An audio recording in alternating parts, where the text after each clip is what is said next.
बहुत समय पहले की बात है। एक छोटे से गांव में एक किसान रहता था। उसके 5 बेटे थे, वीर, धीर, गंभीर, सुमीर और कबीर। किसान ने जीवन भर कड़ी मेहनत की और अपने खेतों से अच्छी कमाई की, लेकिन उसका सबसे बड़ा सपना था कि उसके बेटे मिलजुल कर रहें और आपस में कभी झगड़ा न करें। जब किसान वृद्ध हो गया, उसने अपने बेटों को पास बुलाया और एक एक लकड़ी दी। फिर कहा, इसे तोड़ो।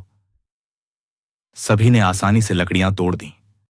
फिर किसान ने 5 लकड़ियों को एक साथ बांधकर एक गट्ठर बनाया और कहा, अब इसे तोड़कर दिखाओ। 5 भाइयों ने कोशिश की, लेकिन कोई उसे नहीं तोड़ सका। किसान मुस्कुराया और बोला, जब तुम एक साथ रहोगे कोई तुम्हें तोड़ नहीं सकेगा, लेकिन अगर तुम अलग हो गए तो दुनिया तुम्हें तोड़ देगी। किसान के मरने के बाद भाइयों ने कुछ वर्षों तक एकता बनाए रखी। गांव में पंचवीर के नाम से उनकी मिसाल दी जाती थी। वीर ताकतवर था, धीर शांत और समझदार, गंभीर न्यायप्रिय, सुमीर बुद्धिमान और कबीर भावुक और कला प्रेमी। समय के साथ उनके खेत, व्यापार और घर बढ़ने लगे, पर एक दिन गांव में सूखा पड़ा। पानी की कमी से सभी परेशान हुए। भाइयों के बीच इस बात को लेकर विवाद हो गया कि कुएं से पानी किसे पहले मिलेगा। छोटी सी बात ने धीरे धीरे बड़ा रूप ले लिया और भाइयों में दरार आ गई।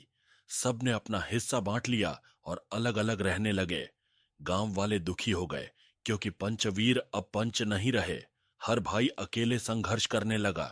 जिस ताकत, बुद्धि और समझ का लाभ सबको मिल रहा था, अब वे अलग अलग हो गए थे और कमजोर हो गए थे। खेती घट गई, व्यापार डूब गया और सबसे ज्यादा जो टूटा वह था भाईचारा। तब गांव में एक बूढ़े साधु आए।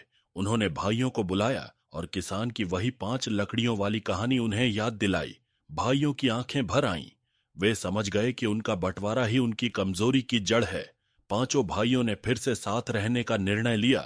उन्होंने कुएं पर एक बड़ा तालाब बनवाया, सभी खेतों में नहरें बनाई और अपने गुणों को मिलाकर गांव को फिर से समृद्ध बना दिया। गांव फिर से पंचवीर के नाम से जाना जाने लगा। एकता में शक्ति है।